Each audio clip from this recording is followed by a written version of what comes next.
Նա ով պայքար չի տեսել, կյանքը բոլորովին չի ճանաչել։ Հաղթող է ճանաչվում Ռաֆայել Սարգսյանը։ Իրենց գոյամարտը ռինգի դաշտ են բերում հարազատ եղբայրները։ Նրանցից մեկը պիտի ողջ մնա։ Avo, ես իմ միակ շանսն է երեխուս համար շատ փող աշխատելու։ Դիանա Գրիգորյանի նոր հեռուստանովելը «Գոյամարտը» պատմություն է մարդկային դիմագիծը չկորցրած տղաների մասին։ Բարոյական այս հերոսների կողքին ապրում են արժեզրկված ու փողին գերի դարձածները, որ հարազատի արյունն են ուրացել։ Մարտի մեջ են հարուստներն ու աղքատները, երկյուղածներն ու համարձակները, արդարության համար մեռնելուց չվախեցողներն ու տարբեր քամիների տակ հեշտորեն ճկվողները։ Երբեմն էլ գոյամարտում հայտնվում են արյունակից, բայց իրար համար օտարացածները, որոնցից ողջ պետք է մնա միայն մեկը։ Հետաքրքիր ինտրիգային սցենար, լիքը ասելիքով, լիքը հետաքրքիր պատմություններով, որ գիտեմ մենակ մի բան, մեր իրականությանը շատ պատահում է նման այն իրավիճակը, մեր իրականության մեջ շատ կա այն, ինչը որ հիմա սցենարում է։ Կերպարը այնքան հետաքրքիր է, հատկապես բացասական կերպարով հանդես գալու պարագայում, որովհետև այդտեղ խաղալու շատ ու շատ շերտեր կան։ Հայաստանից մինչև Մոսկվա ֆիլմի նկարահանումների աշխարհագրությունը լայն է, բազմաշերտ։ Գոյամարտի հերոսները հեռուստադիտողի համար կյանքը կբացահայտեն բոլոր շերտերով։ Սա պատմություն է խաչվող ճակատագրերի, ինքնության որոնման եւ գոյության համար մղվող անխուսափելի պայքարի մասին։ Հրաշքներ տեղի չունեցան, պապիկ։ Ես որ մեծանամ, իմ եղբորը գտնելու եմ։ Վաղուց այս տեսակ դեր չեմ խաղացել, մի քիչ գժոտ, մի քիչ դարդոտ, մի քիչ խեղճոտ, բայց մեծ հոգուտեր մարդ։ Հրաշալի թիմի հետ եմ աշխատում,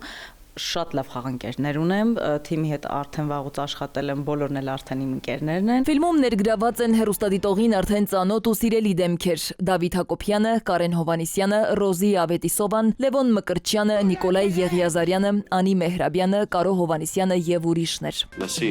ուշքդ վրեդ բայ։ Կարող է բոյի վախտել, լեանգա, տենց խառնվես իրար։ Ես լինելու է իմ համար լրիվ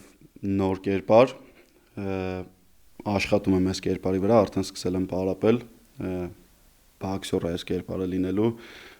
հուսամ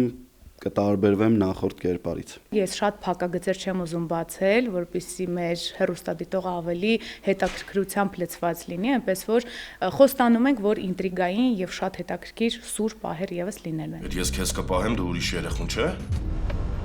Կամ ուրիշ երեխան ո՞րն է։ Երեխան երեխա է։ Ինչպես միշտ դասերակցական գիծը շատ է հեռուստանովելում ու ամեն կերպար ունի ինչ-որ կարևոր ասելիք։ Իմ կերպարի կարևոր ասելիքը այն է, որ ինչ ուզում է լինի կյանքում, պետք չի հանձնվել, նույնիսկ ամենաբարդ իրավիճակում պետք է պայքարել։ Գոյամարտի ասելիքը խորն է, միաժամանակ պարզ, ասում են ֆիլմի հեղինակները։ Ուժը միայն ֆիզիկական չէ, իրական հաղթանակը ոչ թե հակառակորդին պարտության մատնելն է, այլ սեփական խիղճը, արժեքներն ու դիմագիծը, սկզբունքներն ու սերը չկորցնելն է, որի դեպքում է միայն մարդը իրական հաղթանակ տոնում։ Գոյը պայքարի պահանջ է, իսկ չպայքարելը դեպի մահ տանող ճանապարհ։ Կյանքն էլ իր իմաստով նույնանում է պայքարի հետ, ասել է թե Գոյամարտի։ Կյանքի հենց այս անխուսափելիության մասին է մեր նոր հեռուստանովելը։ Գոյամարտում ամենաբարդ կռիվը մեծ ու արգելված սիրո համար է։ Տարվա ամենասպասված ու ինտրիգային հեռուստասերիալը Armenia TV-ի եթերում կլինի հունվարի 26-ին ժամը 21:30-ին։ Սվետլանա Ավդիշյան, Վահրամ Ավոյան, Զոհրաբ Քարամյան, ժամը լրատվական։